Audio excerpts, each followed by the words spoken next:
America రక్షణ శాఖ ప్రధాన కార్యాలయం పెంటగాన్లో ఇరాన్ యుద్ధం విషయంలో గొడవలు జరుగుతున్నాయా? ప్రభుత్వ పెద్దలకు అధికారులకు మధ్య గొడవలు ముదిరాయా అంటే అవును అనే సమాధానం వినపడుతోంది. గత రాత్రి పెంటగాన్లో కీలక పరిణామం చోటు చేసుకుంది.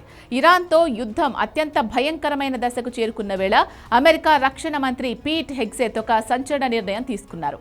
దేశపు అత్యున్నత సైనిక అధికారి army chief of staff general Randy జార్జ్ను తక్షణమే పదవి నుంచి తప్పుకోవాలని ఆదేశించడం ఇప్పుడు సంచలనమైంది. యుద్ధం జరుగుతూ ఉండగా కమాండర్ను మార్చడం అంటే అది సామాన్యమైన విషయం కాదు. అసలు హెగ్సెత్ ఎందుకు ఇంత సాహసం చేశారు? దీని వెనుక ఉన్న అసలు కారణం ఏంటి? ఈ వీడియోలో చూద్దాం.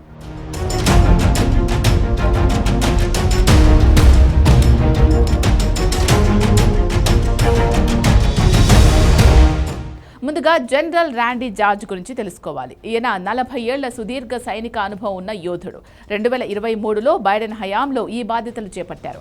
అయితే ట్రంప్ ప్రభుత్వం వచ్చినప్పటి నుంచి హెగ్సెత్ జార్జ్ మధ్య కోల్డ్ వార్ నడుస్తోంది. హెగ్సెత్ దృష్టిలో ర్యాండీ జార్జ్ ఒక బ్యూరోక్రాట్ మాత్రమే, కానీ వారియర్ కాదు. ముఖ్యంగా ఇరాన్ విషయంలో హెగ్సెత్ కోరుకున్నంత దూకుడును జార్జ్ ప్రదర్శించలేదని సమాచారం. దీంతోనే రక్షణ మంత్రికి తన సైన్యాధ్యక్షుడిపై నమ్మకం పోయింది అని పెంటగాన్ అధికారికంగా ప్రకటించడం అంటే వారి మధ్య సంబంధాలు ఎంత దారుణంగా దెబ్బతిన్నాయో అర్థం చేసుకోవచ్చు. పీట్ హెగ్సెత్ రక్షణ మంత్రి కాగానే ఒక్కటే నినాదం ఇచ్చారు: make our military great again. ఆయన రాకతో పెంటగాన్లో ఒక క్లీన్ స్వీప్ మొదలైంది. కేవలం ర్యాండీ జార్జ్ మాత్రమే కాదు, గత కొన్ని రోజుల్లోనే సుమారు 14 మందికి పైగా ఉన్నత స్థాయి జనరల్స్ మరియు అడ్మిరల్స్ ను ఆయన ఇంటికి పంపారు. ఇందులో Joint Chiefs of Staff chairman CQ Brown కూడా ఉన్నారు. హెగ్సెత్ ఉద్దేశం ఒక్కటే: సైన్యంలో ఉన్న లిబరల్ ఆలోచనలను, రాజకీయాలను తుడిచిపెట్టి కేవలం యుద్ధం అంటే తెలిసిన వారనే ఉంచడం. అందుకే దీనిని అమెరికా మీడియా అతిపెద్ద ప్రక్షాళన అంటుంది.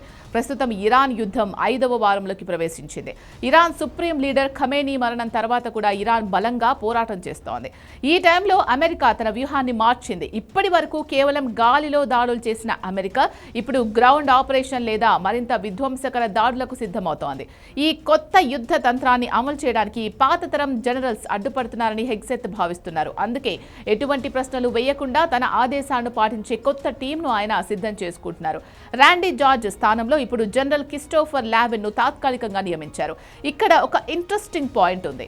ఈ లావెన్ గతంలో పీట్ హెగ్సెత్ కి వ్యక్తిగత సైనిక సహాయకుడిగా పనిచేశారు. అంటే హెగ్సెత్ మనస్తత్వం ఏంటో, ఆయన ఏం కోరుకుంటున్నారో లావెన్ కి బాగా తెలుసు. ఒక రకంగా చెప్పాలంటే పెంటగాన్లో ఇప్పుడు ఎస్ బాస్ అనే సంస్కృతి మొదలైంది.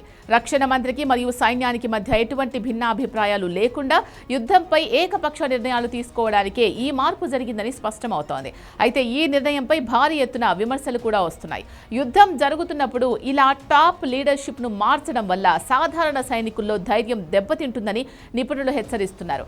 రాజకీయ విధేయత కోసమే అనుభవం ఉన్న జనరల్స్ ను తొలగించడం వల్ల అమెరికా రక్షణ వ్యవస్థ బలహీనపడుతుందా?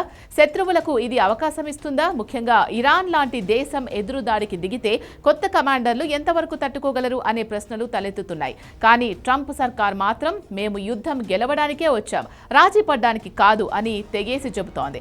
ర్యాండీ జార్జ్ నిష్క్రమణతో పెంటగాన్లో ఒక శకం ముగిసింది. హెగ్సెత్ నేతృత్వంలో అమెరికా ఆర్మీ ఇప్పుడు ఒక కొత్త రూపం దాల్చబోతోంది.